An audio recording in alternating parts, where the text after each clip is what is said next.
Let's kick things off with a little experiment.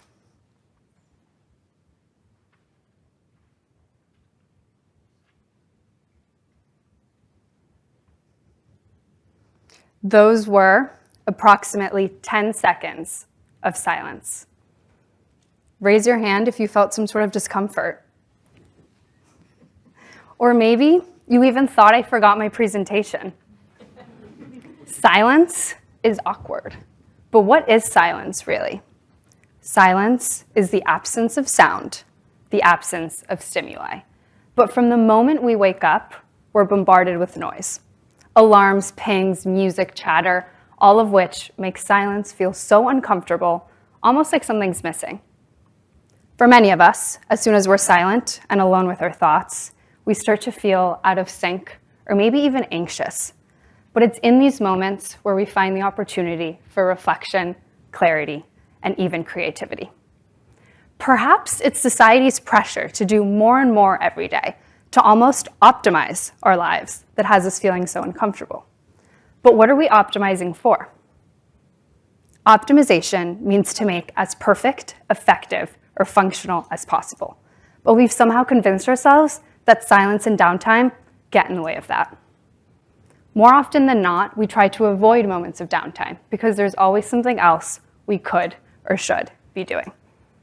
Here at Stanford, I've especially felt the pressure to do more and more every day, to schedule more coffee chats, go to more career events, and attend all of our social activities. I'm guessing some of you might feel the same way.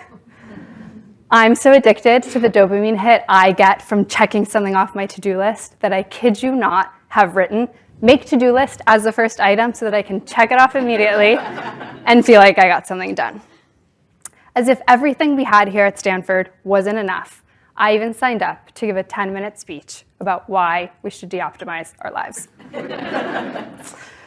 In my previous life as an undergrad, I studied cognitive neuroscience because I was fascinated by understanding how the brain worked and leveraging those insights to improve our lives. So naturally, as I embarked on a journey of de-optimization, I turned to my scientific roots. Here's what I discovered. Studies show that every time our brain switches its attention to something new, it burns up oxygenated glucose at a faster rate than usual. This is the same glucose that our brain needs to learn new things, remember stuff, and remain focused. So when you have a day filled with back-to-back tasks and no downtime in between, your brain will run through its fuel rapidly, hindering its ability to create. Our brains need moments of downtime to thrive. Downtime is unstructured time with no targeted goal and no targeted focus of attention. Sorry to break it to you, but scrolling on Instagram, listening to music, or watching Netflix, not considered downtime because while doing so, you have a focus of attention.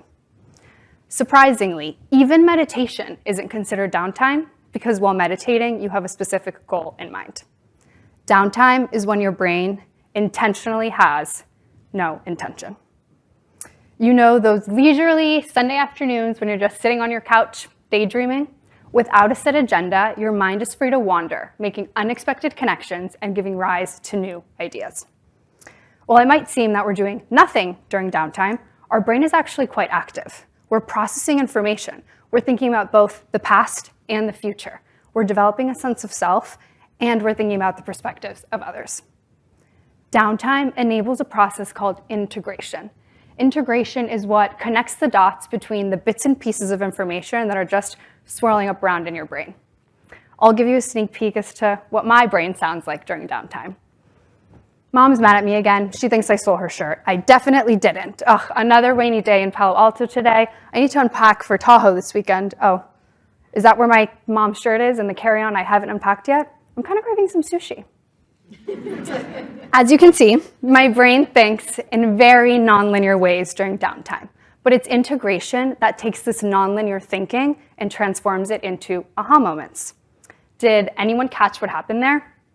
I was able to find where my mom's shirt was without actively looking for it.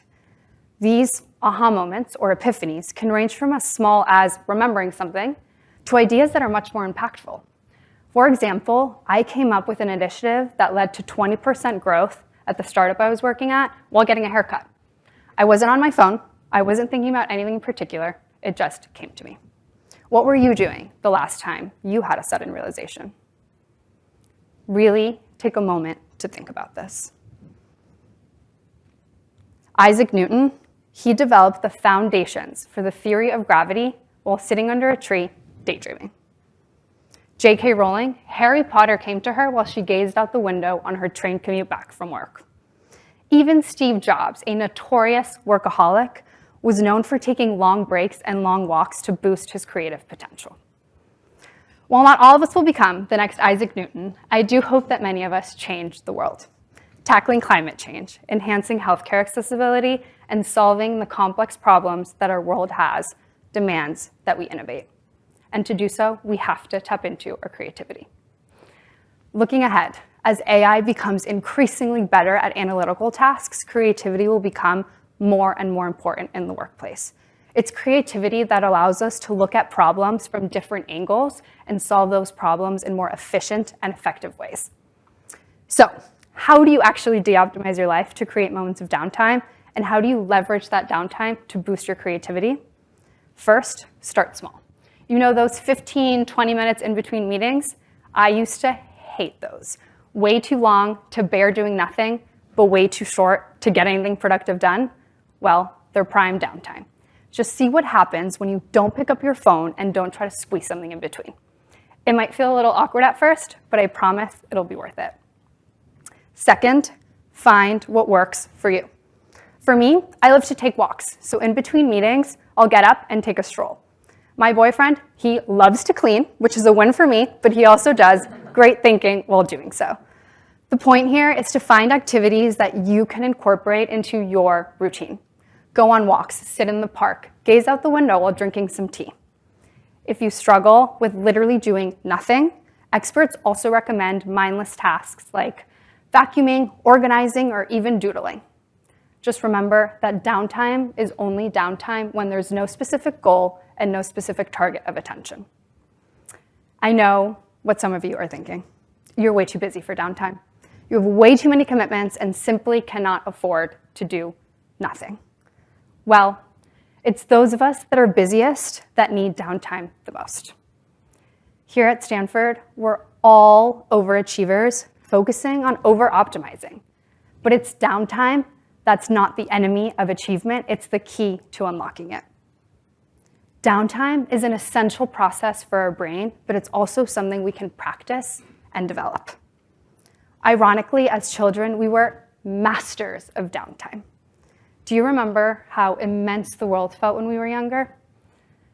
My childhood was a kaleidoscope of fantasy and adventure and time travel. I would sit there for hours contemplating why fruit tasted sweeter in Colombia than in the US, or what it would feel like to be an astronaut. I would create stories to explain the things that I didn't understand, and I would create lists of superpowers that I wish I had. If you could create a list of superpowers that could change our world today, don't you think it would be worth 15 minutes of your time? Downtime is what can enable our inner child's curiosity to dream up what our world could look like. Together, let's de-optimize our lives to create moments of downtime, knowing that it's in these moments where creativity can flourish. And the best part is, we can literally start today, right after this, and we need absolutely nothing to do so. Thank you.